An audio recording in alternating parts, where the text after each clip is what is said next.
La journée de clôture de session nous donne l'opportunité de faire le bilan des activités accomplies par l'Assemblée nationale en ce qui concerne la législation, le contrôle de l'action gouvernementale, la représentation du peuple et la diplomatie parlementaire.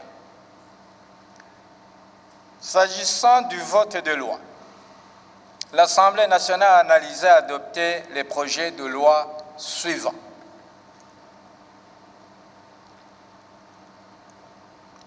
Premièrement, le projet de loi portant révision du budget général de l'État pour l'exercice 2023-2024. 2. Le projet de loi portant révision de la loi numéro 1/03 du 7 mai 2016 et régissant la gestion de la dette publique. 3. Le projet de loi portant révision de la loi numéro 1/13 du 23 avril 2015 portant réorganisation du secteur de l'électricité au Burundi. 4.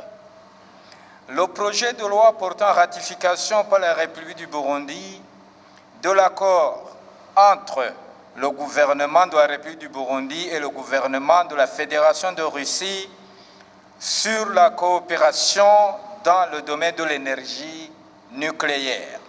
5.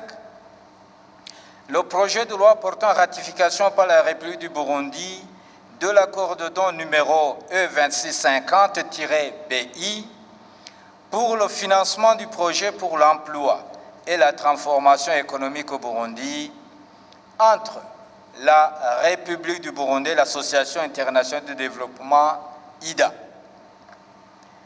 6.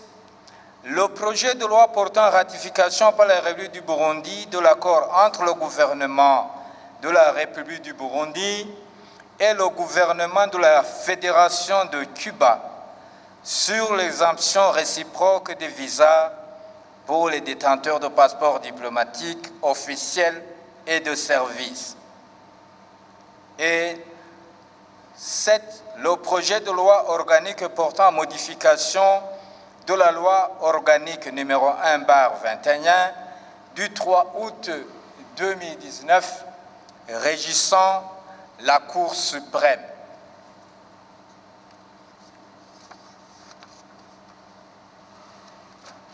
Par ailleurs, l'Assemblée nationale a procédé à l'analyse et l'adoption des amendements du Sénat de 5 projets de loi sur les 7 précités.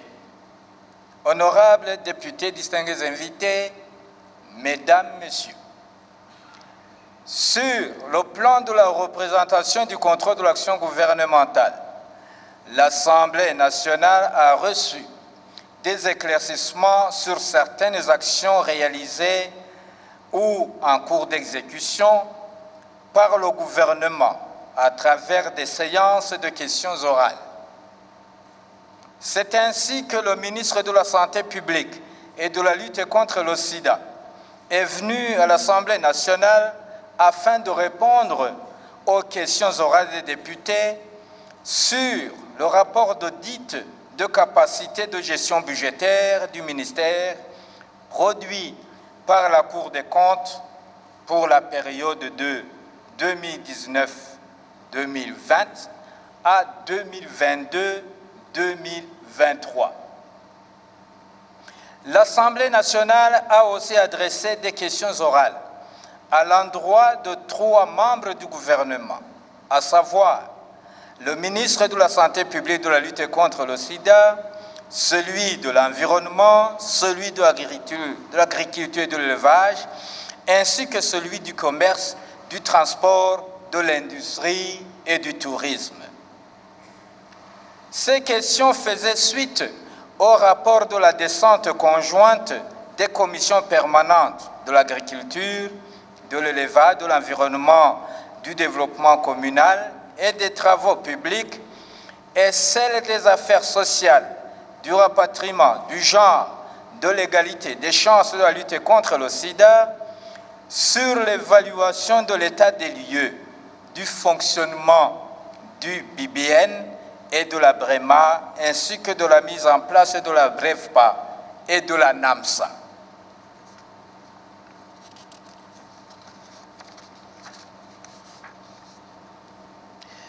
Le ministre des Infrastructures, de l'Équipement et des Logements sociaux a répondu aux questions orales avec débat sur le rapport d'audit de la capacité de gestion budgétaire du dit ministère, produit par la Cour des comptes pour la période de 2021, 2022 à 2022-2023. Le rapport d'audit de la gestion des comptes CC 13027 et 1110-325 intitulé « Fonds commun unique de riposte contre le Covid-19 », produit par la Cour des comptes, a également fait l'objet de questions orales avec débat à l'endroit du ministre des Finances, du Budget et de la Planification économique.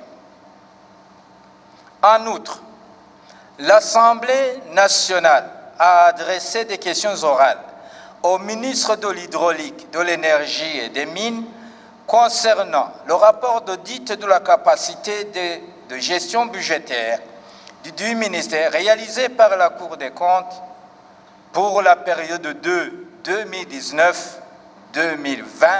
à 2022-2023.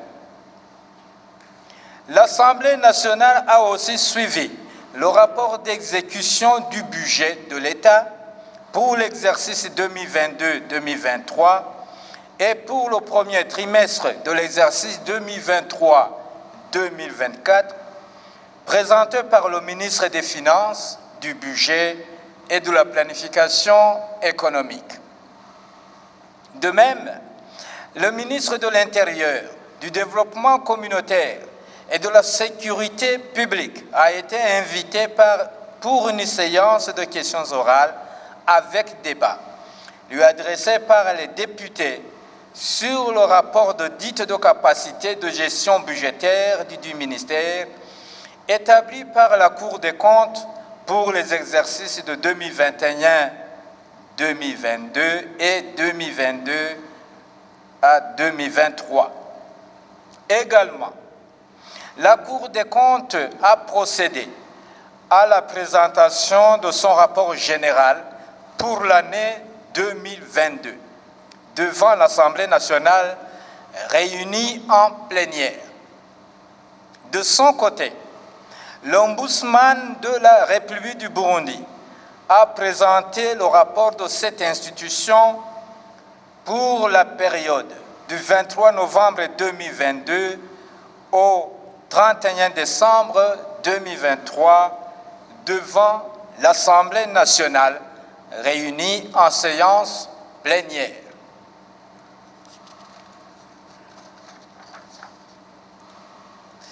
La Commission nationale indépendante des droits de l'homme, CNDH, quant à elle, a procédé à la présentation de son rapport annuel d'activité, exercice 2023. Lors de la séance plénière du 7 décembre 2023, l'Assemblée nationale a approuvé 7 candidats membres de la Commission électorale nationale indépendante, CENI en sigle. Ces derniers ont prêté serment peu de temps après devant le président de la République et le Parlement, réunis en congrès, en même temps qu'un membre du Conseil national pour l'unité nationale et la réconciliation et 2 membres de la Cour constitutionnelle. Honorables députés, distingués invités, mesdames, messieurs, concernant les descentes sur terrain, la Commission permanente de la justice et des droits de la personne humaine a initié une descente dans les différents services judiciaires pour s'enquérir de la situation afin de donner sa contribution allant dans le sens de désengorger les prisons. Nous profitons de cette occasion pour encourager le chef de l'État, son Excellence Évariste Ndayishimiye, pour ses bonnes initiatives de gracier certains prisonniers en vue d'améliorer les conditions de détention de ceux qui purgent encore leur peine. De son côté, la Commission permanente de l'éducation, de la jeunesse, des sports et des loisirs, de la culture et de la communication a effectué une descente dans les provinces de Bubanza, Changuzo, Gitega et Rumonge. L'objectif était d'évaluer les conditions sociales des institutions académiques publiques au Burundi. La Commission des affaires politiques, administratives, des relations extérieures et de la communauté est-africaine, quant à elle, s'est rendue sur terrain afin de recueillir les propositions sur la loi communale en vigueur en vue de sa modification. Pour leur part, les membres du bureau de l'Assemblée nationale ont effectué plusieurs descentes sur terrain à la rencontre de la population pour des moments d'échange et d'écoute. Ainsi, nous nous sommes rendus dans les provinces de Bubanza, Bujumbura, Gitega, Kayanza, Kirundo, Muramvya et Muyinga. Ensemble avec la population et les élus locaux, nous avons apporté notre contribution au développement du pays à travers la réalisation des travaux de développement communautaire. Nous n'avons pas manqué l'occasion de leur prodiguer des conseils basés en grande partie sur le changement de mentalité qui va guider les Burundais à la réalisation de la vision du Burundi pays émergent en 2040 et pays développé en 2060. Aussi, nous avons participé à des rencontres avec les natifs de nos circonscriptions respectives dans l'optique d'évaluer les objectifs atteints en 2023 et échanger sur les projets à prioriser en 2024. Bien plus, nous nous sommes associés à toute la nation pour célébrer au 33e anniversaire de la Charte de l'Unité nationale en date du 5 février 2024. En notre qualité de président de l'Assemblée nationale, nous avons eu le privilège d'accueillir la caravane du flambeau de la paix lors de son passage en province actuelle de Kayanza, en temps qu'il nous était donné d'effectuer plusieurs activités, puisque là où passe le flambeau de la paix, il s'ensuit le développement. Nous avons également pris part aux cérémonies d'échange de vœux du Nouvel An 2024 entre les cadres officiers natifs de Kayanza à Konak. Nous leur avons recommandé d'initier des projets agricoles pour augmenter la production. Par ailleurs, au cours de cette session, le bureau de l'Assemblée nationale a validé le plan stratégique pour la période 2024 à 2029 de notre institution. Ce dernier est composé de 3 axes principaux, à savoir le développement organisationnel et institutionnel, la réalisation de ces missions constitutionnelles, ainsi que l'accompagnement dans la sensibilisation et la mobilisation de la population à la paix.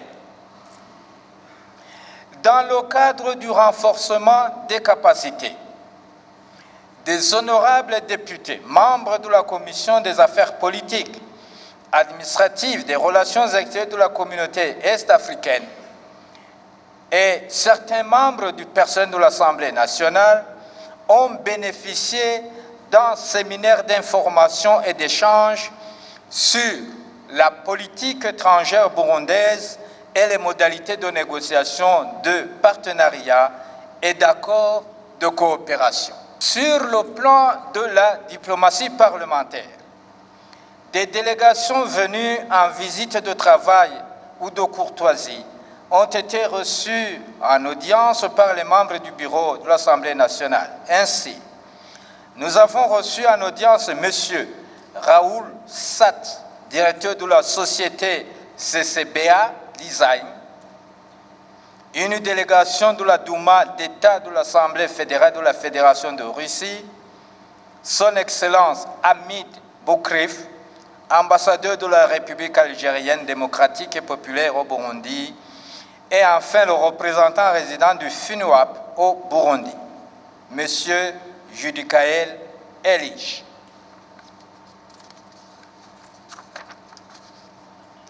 Des délégations de notre institution ont participé également à plusieurs activités organisées à l'extérieur du pays, notamment la 80e session du comité exécutif et la 45e conférence des présidents d'Assemblée parlementaire nationale de l'Union parlementaire africaine, UPA.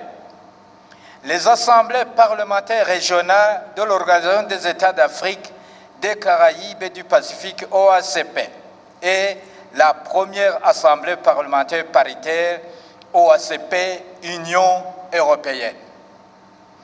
Au cours des différentes descentes sur terrain que les honorables députés ont effectuées durant cette session, il a été constaté une bonne saison culturelle malgré quelques difficultés liées essentiellement au changement climatique. Nous félicitons le gouvernement qui a permis la disponibilité à temps des semences sélectionnées et de l'engrais, et l'encourageons à bien coordonner les agro-éleveurs afin d'accroître considérablement la production pour que chaque bouche ait à manger et chaque poche de l'argent afin d'exporter le surplus. La production doit aussi être sauvegardée en évitant le gaspillage. L'Assemblée nationale réitère également son appel à tous les Burundais pour faire front commun contre toute forme de terrorisme et à communiquer aux autorités compétentes tout mouvement suspect. La préservation de la paix étant une responsabilité citoyenne et patriotique